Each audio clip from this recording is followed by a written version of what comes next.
Vestige health and wealth channel में आप सभी का स्वागत है। मैं कांचन ठोमरे आप सभी का स्वागत करती हूँ और सभी को 50,000 सब्सक्राइबर के लिए मैं थैंक्स भी कहना चाहती हूँ और लगभग 3 मिलियन व्यूज़ के लिए भी सारे व्यूअर्स को मैं थैंक्स कहती हूँ। और ऐसे ही चैनल को प्यार देते रहिए ताकि अच्छे से अच्छे वीडियो लाने के लिए आपके तरफ से ये इनकरेजमेंट है, मुझे एक रिसिट होती है कि अच्छा काम कर रहे हैं इसकी। तो आगे बढ़ते हैं। आज का टॉपिक है मिट्टी का पीएच। सॉइल का पीएच क्या होना चाहिए और ये पीएच अगर ठीक रहता है तो मिट्टी कैसे उपजाऊ रहती है, किसकी ऐसे मिट्टी की उर्वरक क्षमता कैसे अच्छी होती है, राइट। अभी ये मिट्टी के पीएच के बारे में बात करने की क्यों ज़रूरत है? क्योंकि देखो, जैसे ही हरित क्रांति हुई थी उसके बाद हमारे किसानों ने ज़्यादा नॉलेज ना होने के वजह से ज़्यादा किसी ने किसानों को नॉलेज दिया नहीं, सिर्फ कुछ चीज़ें हाथ में दी। तो उसमें से एक चीज़ थी केमिकल फर्टिलाइज़र।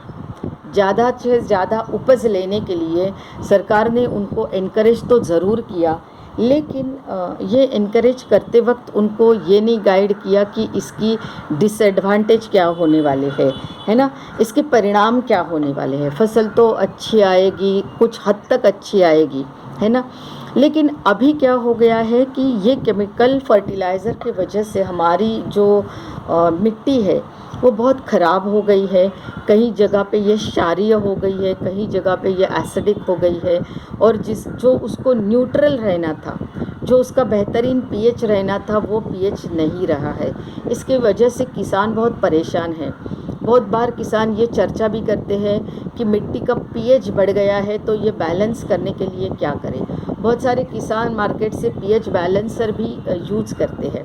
तो यही किसानों को मैं बताना चाहती हूँ कि क्या बेहतरीन प्रोडक्ट हमारे पास है, क्या बेहतरीन ऑर्गेनिक प्रोडक्ट हमारे पास है जिससे आपकी मिट्टी जो है वो और उपजाऊ हो सकती है और आपकी पैदावार भी बढ़ सकती है। और सबसे पहले तो आगे के जनरेशन के लिए, आगे की पीढ़ियों के लिए ये ज़मीन आप देने वाले हो वो कैसे ठीक रह सकते हैं, राइट। तो और ज़रूरत क्या है ये पीएच ठीक रहने की? देखो, मट्टी में 17 तरीके के न्यूट्रिएंट्स मट्टी में रहते हैं, है ना। उसमें से 14 है वो सिर्फ़ और सिर्फ मट्टी से मिलते हैं। तो ये मट्टी में अगर आप कुछ डालते हो तो वो घुलने भी चाहिए, घुलेंगे तभी वो जड़ के तरफ जाएंगे। लेकिन आज क्या हो रहा है कि मिट्टी सख्त हो गई है, कड़क हो गई है। आप जो भी मिट्टी को दे रहे हो वो मिट्टी में घुल नहीं रहा है, और उसी के वजह से आप जो भी फसल लगा रहे हो वो फसल को उसकी जड़ों में, उसकी तनों में वो जा नहीं रहे हैं। तो पहले तो पीएच को समझ के लेते हैं कि पीएच होता क्या है।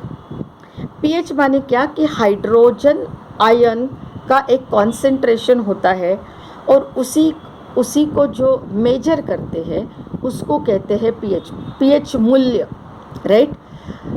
तो ये कैसे मेजर किया जाता है? एक स्केल रहती है 0 से लेके 14 तक, 14 है ना, 0 से लेके 14 तक।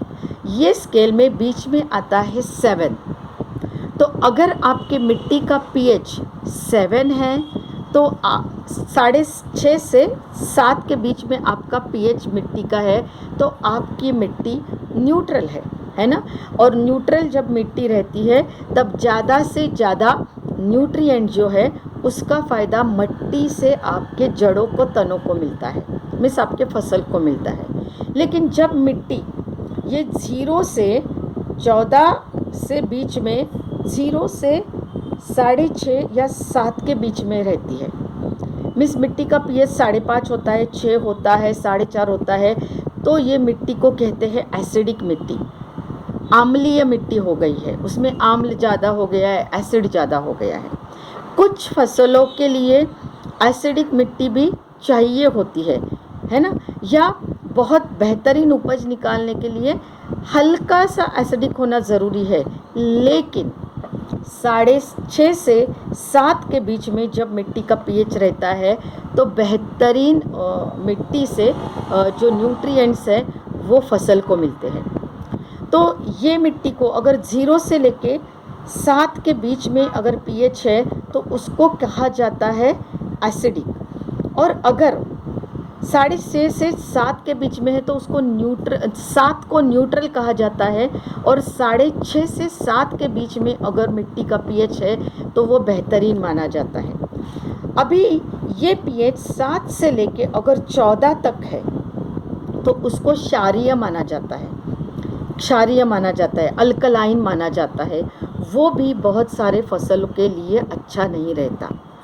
तो आज किसान क्या कोशिश कर रहे हैं कि मिट्टी का पीएच जो है, ये मिट्टी का पीएच टेस्ट करने के लिए मार्केट में भी कई सारे किट आते हैं, लेबोरेटरीज़ रहती है जहाँ पे आप आपकी मिट्टी बेच सकते हो और आपकी जो सॉइल है मिट्टी को चेक करके ले सकते हो। तो चेक करने के बाद आपके मिट्टी का पीएच आपको पता चलता है। और कुछ ऐसी चीज़ें हैं कि जैसे बेकिंग सोडा का यूज़ कर रहे हैं, विनीगर का यूज़ लोग कर रहे हैं, और घर में ही आप आपके जो फसल की आपकी जो क्या बोलते हैं, आपके फील्ड में से आप मिट्टी लेके आ सकते हो और आप टेस्टिंग कर सकते हो, या आप मिट्टी लेबोरेटरीज़ में भेज सकते हो, या मार्केट में कुछ रेडी किट्स है सॉइल टेस्टिंग किट, उससे भी आप मिट्टी का पीएच चेक कर सकते हो। अभी ये चेक करना क्यों ज़रूरी है, क्योंकि अगर मिट्टी का पीएच अगर बिगड़ गया है तो आप जितनी भी मेहनत कर रहे हो, जितने भी फर्टिलाइजर्स डाल रहे हो, जो भी खर्चा कर रहे हो, वो खर्चे से आपको पैदावार नहीं मिलेगी, पैदावार से आपको पैसे नहीं मिलेंगे। तो ज़रूरी क्या है कि आप चीज़ों को समझ लो। भले ही किसानों को हमारे किसी ने एजुकेट किया नहीं है, लेकिन अभी अवेयरनेस बढ़ रहा है तो उसका फ़ायदा ले लो। जैसे अभी जियो का जो नेटवर्क आया उसी की वजह से घर घर में आज नेट है, और नेट से लोग अलग अलग चीज़ें सीख रहे हैं। तो मुझे लगता है कि अच्छी वाली चीज़ें आपके फसल के लिए, आपके मिट्टी के लिए है, वो आप ज़रूर यहाँ से सीखो।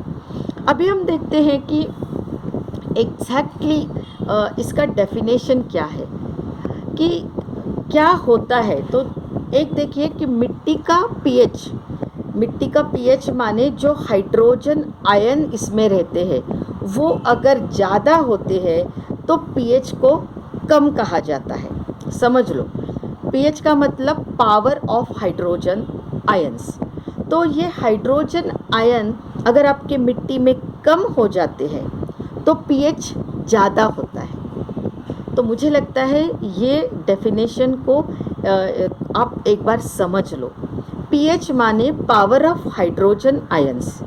अगर मिट्टी में हाइड्रोजन आयन अगर ज़्यादा है तो पीएच जो है आपके मिट्टी का कम है, और हाइड्रोजन आयन अगर आपके मिट्टी में कम है तो आपके मिट्टी का पीएच ज़्यादा है। ज़्यादा माने क्या हुआ, 7 से 14 के बीच में है तो वो मिट्टी क्षारीय हो गई, और कम पीएच माने क्या हो गया कि 0 के 7 के बीच में है तो वो मिट्टी एसिडिक हो गई, अम्लीय हो गई। और अगर राइट पीएच क्या है तो वो 6.5 से 7 के बीच में है। अगर मिट्टी का पीएच 6.5 से 7 के बीच में है तो बहुत सारे न्यूट्रिएंट्स जो है वो मिट्टी से आपके फसल तक पहुंचते हैं। तो ये हो गया थोड़ा सा इसके बारे में कि पीएच के बारे में। अभी देखते हैं कि अल्कलाइन सॉइल होती है। अल्कलाइन सॉइल माने जिसका पीएच 8.5 से ज़्यादा होता है, 8.5 से ज़्यादा होता है तो वो अल्कलाइन की तरफ झुक गई, राइट। तो ये क्षारीय हो गई। तो ये जब क्षारीय होता है तो उसमें फास्फोरस, कैल्शियम और नाइट्रोजन की मात्रा जो है वो कम हो जाती है, मिट्टी सख्त हो जाती है, मिट्टी कड़क हो जाती है। पानी में से जो भी आप देना चाहते हो वो मिट्टी से जड़ों में, फसल में, तनों में पहुंच नहीं रहा है।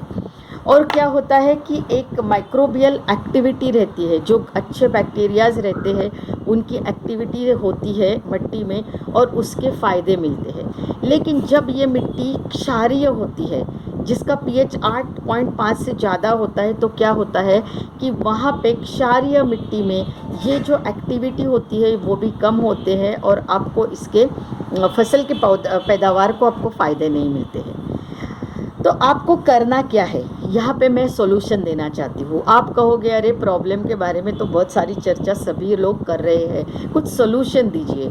तो एज अ वेस्टियन मैं आपको एक सॉल्यूशन देना चाहती हूँ, और जितने भी हमारे वेस्टिजियन हैं जो आज के दिन में एग्री के ऊपर काम कर रहे हैं, मैं उनको कहना चाहती हूँ कि भैया किसानों को एजुकेट करें, ये पीएच के बारे में आप भी खुद जान लें और किसानों को आप अच्छे से समझाएं।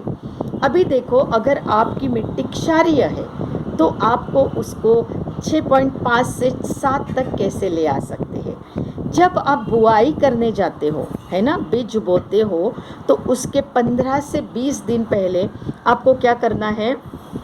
1 एकड़ के लिए मैं बता रही हूँ, 1 एकड़ के लिए आपको 100 केजी जो फार्म यार्ड आप बनाते हैं, फार्म यार्ड जो पकी हुई, जो गोबर के साथ आप सारा मिक्स करके जो मैन्योर बनाते हैं, वो मैन्योर में आपको एग्री ह्यूमिक ग्रैन्युअल, एग्री ह्यूमिक ग्रैन्युअल, अभी मेरे पास एग्री ह्यूमिक लिक्विड है, लेकिन मैं आपको ये है एग्री ह्यूमिक लिक्विड, लेकिन एग्री ह्यूमिक ग्रैन्युअल आता है, जो बड़ी बड़ी बैग आती है, उसमें ग्रैन्युअल फॉर्म में रहता है ना, जैसे यूरिया दिखता है ना, वैसे फॉर्म में वो रहता है। तो वो एग्री ह्यूमिक ग्रैन्युअल 1 एकड़ के लिए आपको 5 केजी डालना है। जो भी आपने जो 100 केजी का फार्म यार्ड बनाया, जो मैन्योर बनाया, उसमें आपको ये ऐड करना है।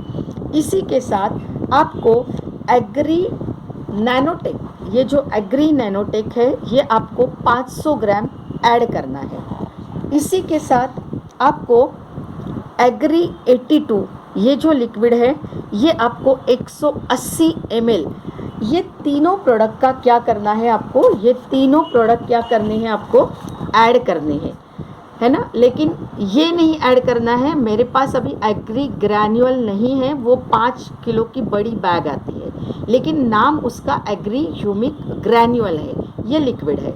तो ये 3 प्रोडक्ट आपको ऐड करने हैं, जो भी मात्रा मैंने बताई है, और ये मात्रा मैंने खुद से नहीं बताई है, ये मैंने एग्री ट्रेनर से कंफर्म की है, और वो आपको मैं बताने जा रही हूँ।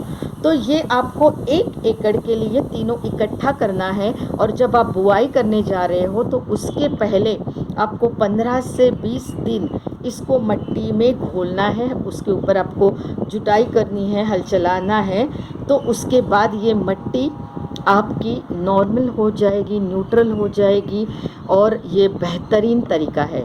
तो अगर आपका खेत 1 एकड़ से ज़्यादा है तो आपको उसी तरह मात्रा बढ़ानी है। ये मैंने 1 एकड़ का आपको बताया। अभी जो मिट्टी एसिडिक हो गई है उसके बारे में बात करते हैं। जो मिट्टी 6.5 से नीचे है, 4.5 से ऊपर और 6 के बीच में जाती है, एसिडिक सॉइल है, 5.5, 6, 4.5, ये अगर पीएच है आपके मिट्टी का, तो वहाँ पे क्या होता है कि एनपीके जो है, नाइट्रोजन, फास्फोरस और पोटैश, ये जो है वो मिट्टी से आपके फसल तक जाता नहीं है, अनअवेलेबल होता है। और इसी के साथ टॉक्सिक इफ़ेक्ट्स होते हैं, और ग्रोथ नहीं होती है, और रूट, जड़ों के जो है वो इश्यूज़ क्रिएट होते हैं, और यहाँ पे जो माइक्रोबियल एक्टिविटी होती है वो भी लो होती है। तो यहाँ पे भी आपको मिट्टी को न्यूट्रल करना, या जो भी आप फसल लगा रहे हो उसका, वो फसल के लिए जो मिट्टी का पीएच होना चाहिए, उस हिसाब से आपको ये एसिडिक मिट्टी को 6.5 से लेके 7 तक लेके आना बहुत ज़रूरी है। इसके लिए आपको कौन से वेस्टिज के प्रोडक्ट यूज़ करने हैं। तो पहला प्रोडक्ट है एग्री प्रोटेक। ये अभी मैं किसके लिए बता रही हूँ आपको, एसिडिक मिट्टी को आपको न्यूट्रल करना है। तो ये है एग्री प्रोटेक, ये प्रोडक्ट का नाम है। ये आपको 500 ग्राम, जो भी आप मिट्टी, जो 1 एकड़ की मिट्टी है उसमें अगर आप मिट्टी को कुछ क्या बोलते हैं खाद डाल रहे हो, या जो भी आप 100 केजी का गोबर का जो पका के उसमें डाल रहे हो, उसमें आपको एग्री प्रोटेक 1 एकड़ के लिए 500 ग्राम ऐड करना है। इसी के साथ एग्री नैनोटेक आपको 500 ग्राम ऐड करना है, और इसी के साथ ये जो एग्री 82 है, ये 50 ml आपको 1 एकड़ के लिए ये 3 प्रोडक्ट के रेशो ऐड करने हैं और आपको 2 से 3 महीने पहले, बुआई के 2 से 3 महीने पहले ये आपको मिट्टी में डालना है और उसके ऊपर जुताई करनी है और आपको 2 से 3 महीने बाद आपको उसमें सोइंग करनी है। अभी याद रखिए, अगर आपकी मिट्टी एसिडिक है तो वहाँ पे एग्री ह्यूमिक को आपको मिट्टी का पीएच ठीक करने के लिए यूज़ नहीं करना है, ना तो ह्यूमिक लिक्विड ना तो ह्यूमिक ग्रैन्युअल, ये दोनों प्रोडक्ट का एसिडिक मिट्टी है तब यूज़ नहीं करना है ना, ये याद रखना है। और आपको जो 3 प्रोडक्ट मैंने बताए, जो यहाँ पे मैं वापस एक बार रखूँगी, एग्री प्रोटेक्ट, ये आपको एसिडिक मिट्टी का पीएच न्यूट्रल करने के लिए यूज़ करना है, राइट। तो ये एक बेहतरीन सॉल्यूशन है, इससे आपकी मिट्टी का पीएच बहुत ही बेहतरीन हो जाएगा। आपकी फसल जो पैदावार है वो लगभग 15 से 20% से बढ़ती है, ऐसे ट्रेनर कहते हैं, लेकिन कई सारी जगह से रिज़ल्ट आए हैं कि जैसे प्याज का रिज़ल्ट है कि नॉर्मल अच्छा से जो किसान है वो 150 से 170 150 ग्राम का प्याज उगाता है, लेकिन ये प्रोडक्ट सारे यूज़ करने के बाद 300 ग्राम से लेके 500 ग्राम तक का एक प्याज बन गया है। तो आप सोच सकते हो कि पैदावार कितनी बढ़ सकती है ये प्रोडक्ट से। और ये तो मैंने अभी आपको मिट्टी का पीएच ठीक करने के लिए प्रोडक्ट बताए हैं, लेकिन पूरे फसल में जब ये प्रोडक्ट आप यूज़ करते हो, 6 से 7 प्रोडक्ट है, तो आपका खर्चा कम होता है और खर्चे के साथ मिट्टी ठीक होती है और इसी के साथ आपकी पैदावार पूरी डबल होने में भी कई सारी जगह पे फ़ायदा मिला है। तो ये प्रोडक्ट अगर आपको चाहिए तो भी आप यहाँ पे कॉल कर सकते हो। अगर आपको इसकी डिस्ट्रीब्यूटरशिप चाहिए तो भी आप यहाँ पे कॉल सकते हो। तो बिल्कुल मैंने मेरा व्हाट्सएप नंबर दिया हुआ है यहाँ पे, तो आप पीएच के रिगार्डिंग अगर कुछ बात करना चाहते हैं, सॉइल के पीएच के रिगार्डिंग, तो आप बिल्कुल कॉल कर सकते हैं और ये प्रोडक्ट के साथ आप मिट्टी का पीएच जो है वो बहुत बेहतरीन करा सकते हैं। तो thank you so much. And बहुत सारे वेस्टियन हैं जो एग्री के ऊपर काम कर रहे हैं, तो मैं कहती हूँ कि ये वीडियो से आप जो भी आपको सीख मिली है वो आप किसानों तक ज़रूर पहुँच जाएँ। और thank you so much. With this I am done. Wish you wealth.